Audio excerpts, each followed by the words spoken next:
So this lecture is going to focus on polar coordinate problems and specifically axially symmetric problems, but I did want to show the solution to del forth f is equal to 0. And this is the Mitchell solution from 1899. And rather than try to write all this out by hand, I took a clip from the book that we're using this semester, Elasticity and Engineering Mechanics, Barisi, Chong, and Lee. And so here is this equation for f. And you notice there are some constants, a naught, b naught, c naught, and d naught. And there are some additional terms that involve functions of theta in them, including some series solutions. Now, what we're going to be able to do for the topic at hand right now, for axially symmetric problems, those problems do not depend on theta. And so we have a significant reduction in what our function f will look like. Okay, so let's talk about our topic then. Now, in addition to the area stress function reducing, we also have a reduction in our other governing equations as well. So equilibrium becomes partial of sigma r with respect to r plus 1 over r, partial of tau r theta with respect to theta, plus sigma r minus sigma theta over r, plus the body force in the r direction equal to 0.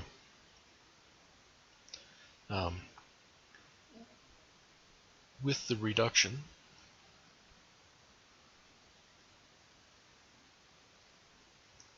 we have the partial of sigma r with respect to r plus 1 over r, sigma r minus sigma theta plus br is equal to 0.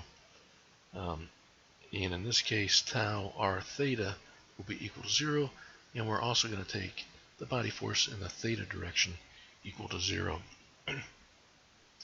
Del forth f is going to reduce to a straight derivative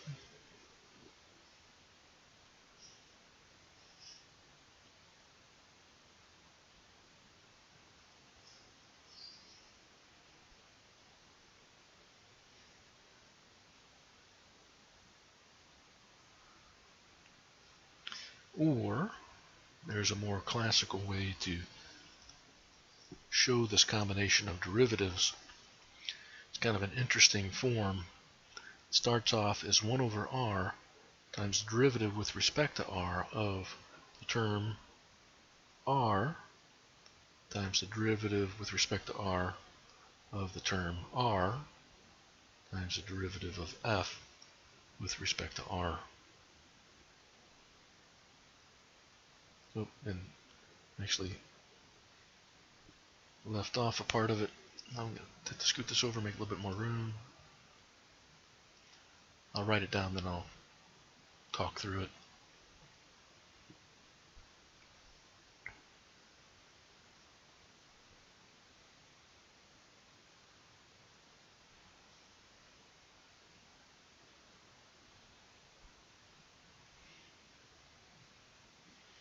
So it's 1 over r, derivative with respect to r of r times derivative with respect to r of 1 over r times derivative with respect to r of r times df with respect to r. Some people call this like peeling an onion. It's just so many layers, and they're there's some kind of neat symmetry to this. But this is for axially symmetric problems only, to check the biharmonic equation for area stress function. Now, in this case, then, we showed the general Mitchell solution earlier. In this case, though, the solution reduces down as well to be the form that I'll write down: a log r plus b r squared log r plus c r squared plus d. And d just doesn't matter.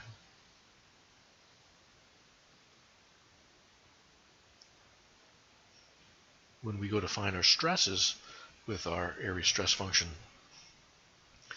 that just drops out.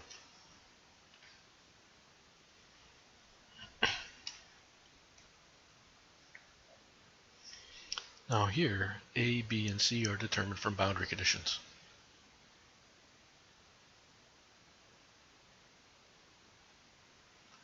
And, typically boundary conditions on stresses. Sigma R can be found as 1 over R dF by dr, and we can get that as A over R squared plus B 1 plus 2 log R plus 2C, and sigma theta is equal to the second partial of F with respect to R twice as minus A over R squared plus B 3 plus 2 log R plus 2C. So all of our axially symmetric problems in polar coordinates will have this form of these stresses that we see here. So a common example to give next is a plane strain thick-walled pressure vessel.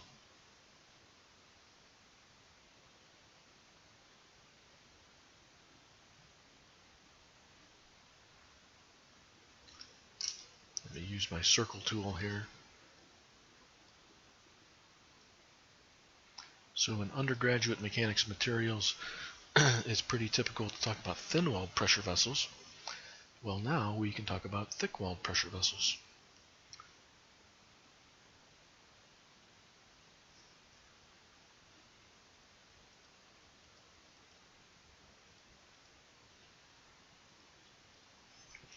We could have an internal pressure, P sub I. We could also have an external pressure, P sub O. And for the thick-walled pressure vessel, the radii A and B will bound the polar coordinate variable R.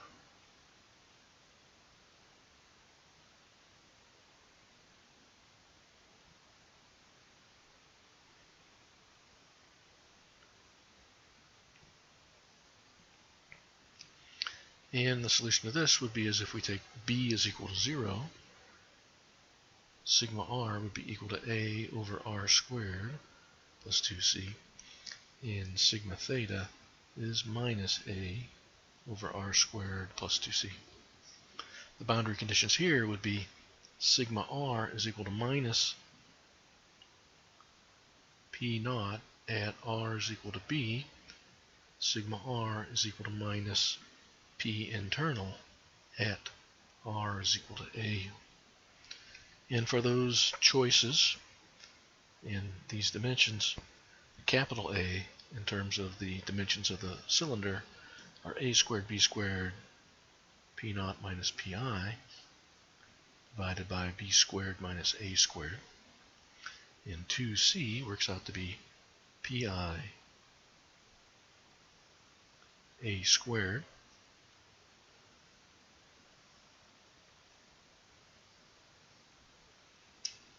minus P naught B squared over B squared minus A squared.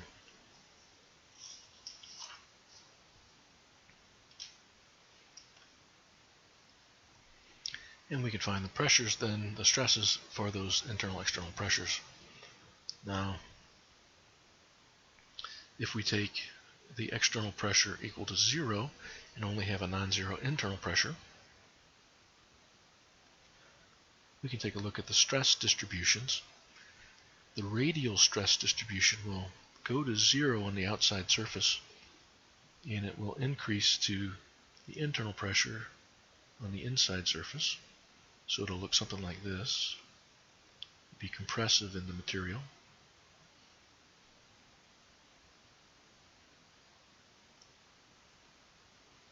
In undergraduate mechanics materials, we typically don't talk about the radial stress distribution at all, at all because we have a thin wall. And we assume that the theta stress distribution is constant. But if we were to plot the thick-walled pressure vessel's solution for a radial line, we see that it's a little bit higher on the inside surface, and it doesn't go to 0 on the outside.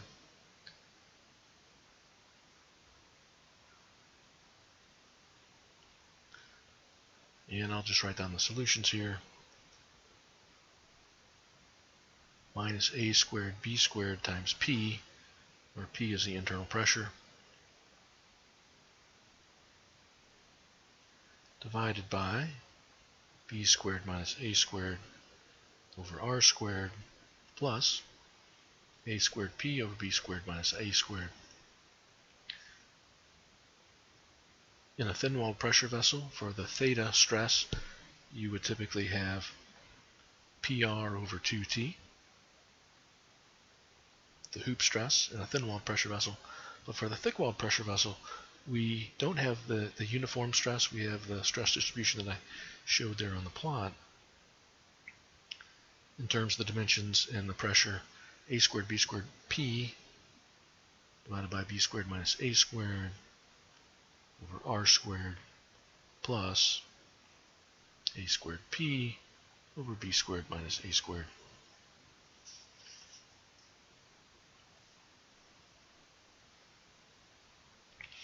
All right, now we're going to turn our attention to the plate with a hole. So there's my hole, and I'm going to have a plate it's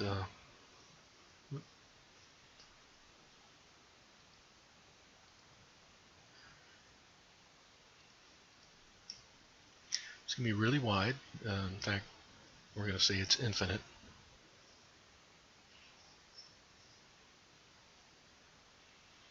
And it's going to have a far field stress applied to it of sigma.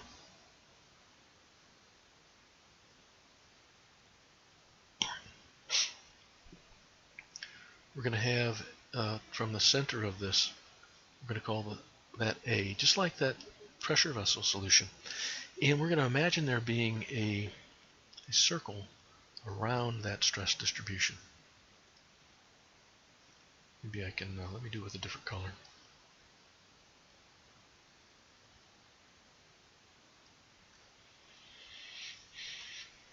And that circle will have a radius of B.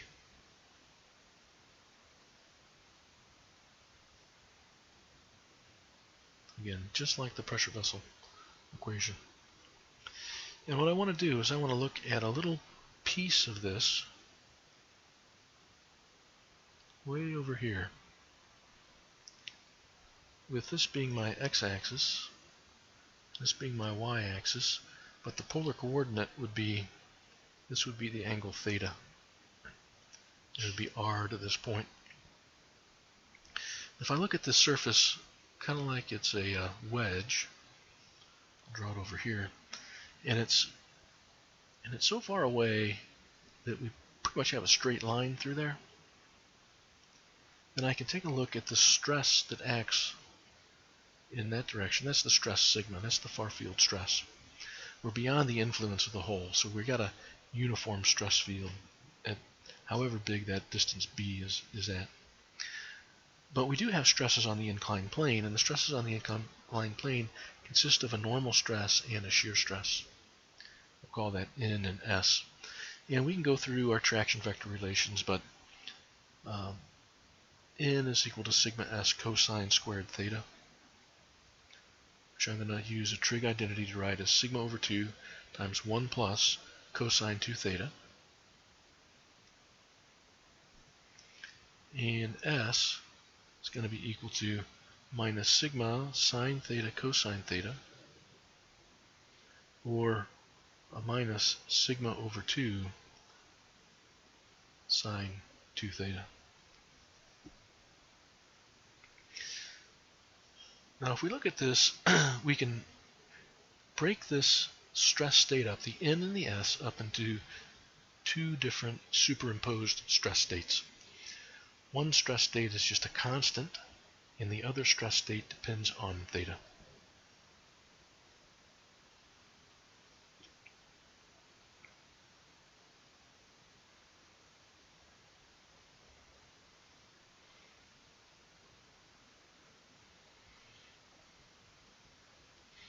Stress state N1 is a constant sigma over 2.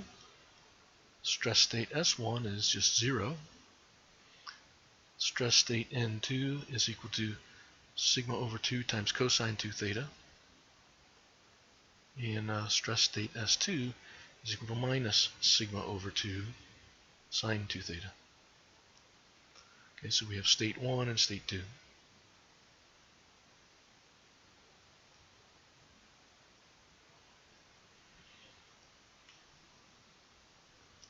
We're going to consider state 1 in just a little bit. That's kind of the easy one, that's the constant.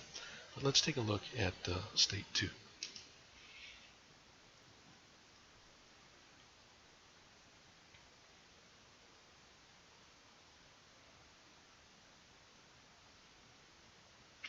State 2 has the form as a function of r and theta that looks like a function of r. Now, actually, it's a constant times 2 theta times cosine 2 theta. Now, in this case, del to the fourth f equals 0 is equivalent to d by dr plus 1 over r minus 4r over r squared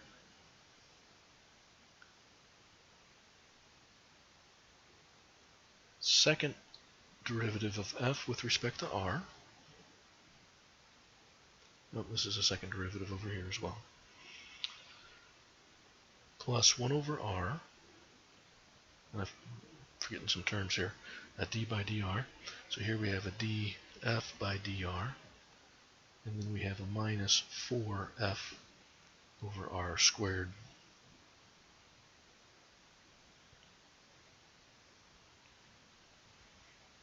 I need a little bit more room.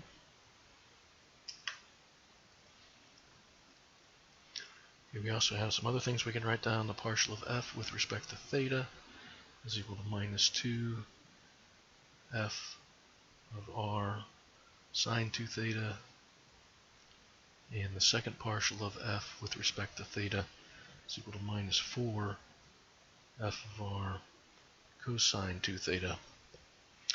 And del squared is going to be equal to partial with respect to r twice plus 1 over r partial with respect to r plus 1 over r squared second partial with respect to theta.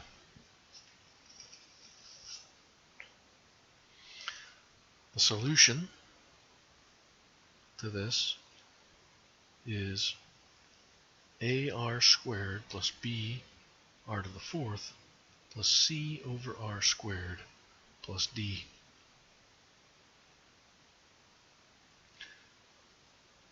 Then capital F of r and theta is going to be equal to f of r, that solution, times cosine 2 theta. Okay, so we can see the general solution of the Mitchell equations. Now in this particular case, then sigma r is 1 over r partial of f with respect to r plus 1 over r squared, second partial of f with respect to theta. Sigma theta is a second partial of f with respect to theta, with respect to r twice. These are the equations we derived recently. And we have our expression for tau r theta.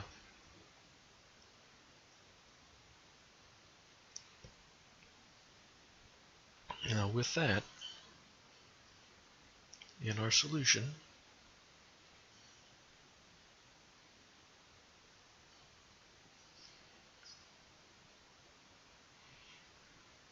and some math that I'm skipping over, we've taken a lot of partial derivatives in this course, so I think we're safe to skip them at this point.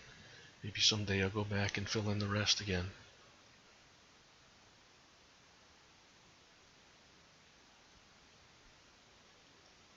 We get these equations for these particular stresses.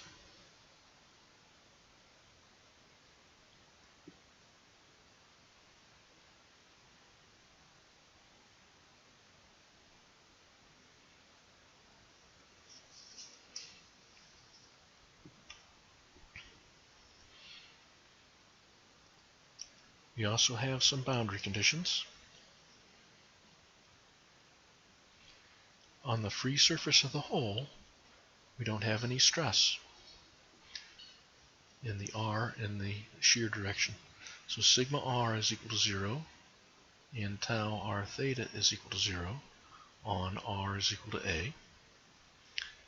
We have sigma R equal to 1/2 sigma cosine 2 theta, and tau R theta is equal to minus 1/2 sigma sine 2 theta. Remember, this is for state 2 on R is equal to B. And that gives us our A equal to minus sigma over 4, B equal to 0, C equal to minus A to the 4th over 4 times sigma, and D equal to A squared over 2 times sigma. Now going back to state 1,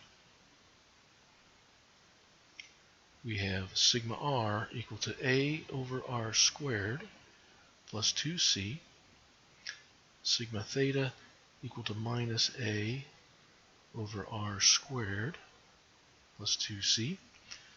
This goes back to our pressure vessel problem.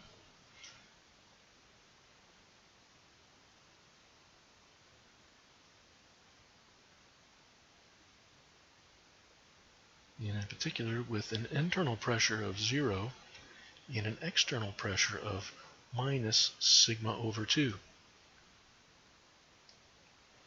And we've also taken B to be much greater than A. Now we can take these solutions and superimpose them, and I'll put that on the next page.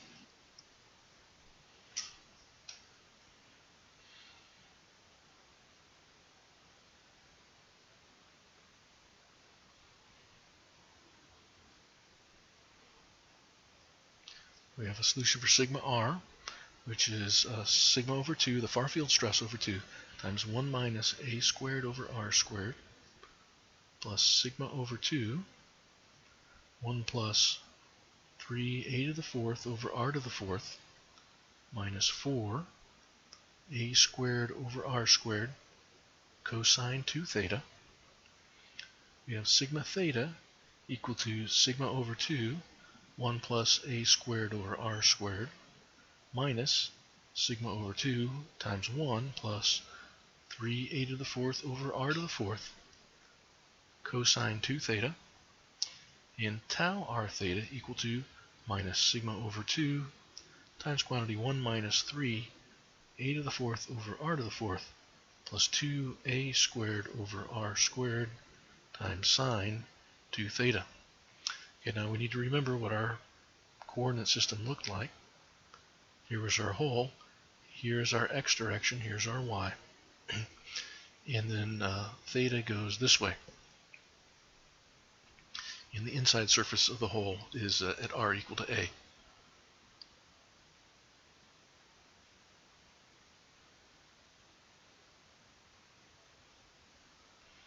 Right. Well, what we have here is a solution that tells us what the stress field is anywhere as a function of R and theta. Okay, sometimes what I do is I have my class plot a von Mises stress contour near the plate with the hole. But we can do some other things. Let's say we're on R is equal to A.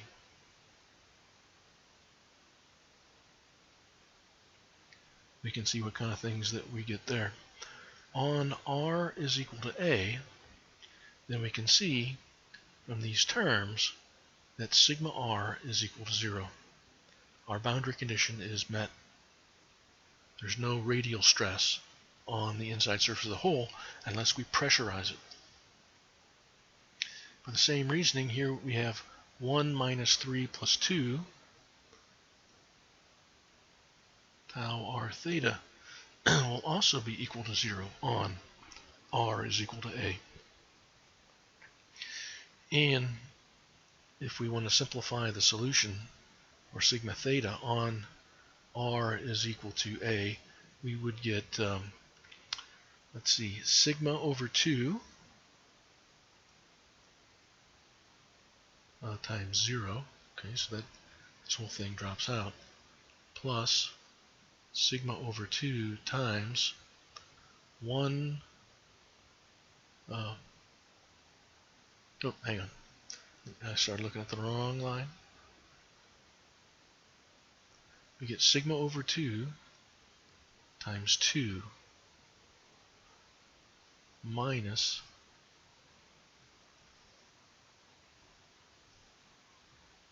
sigma over 2 times 4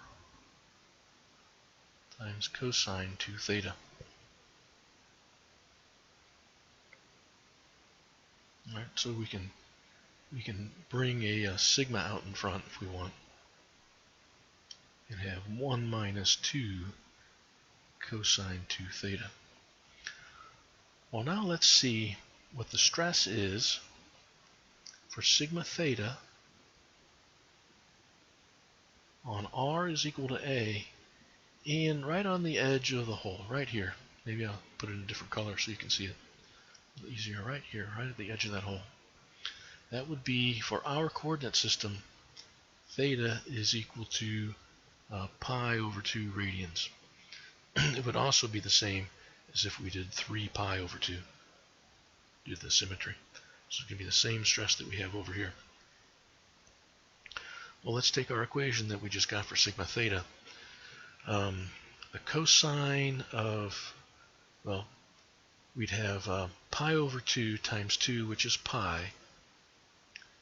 The cosine of pi is minus 1.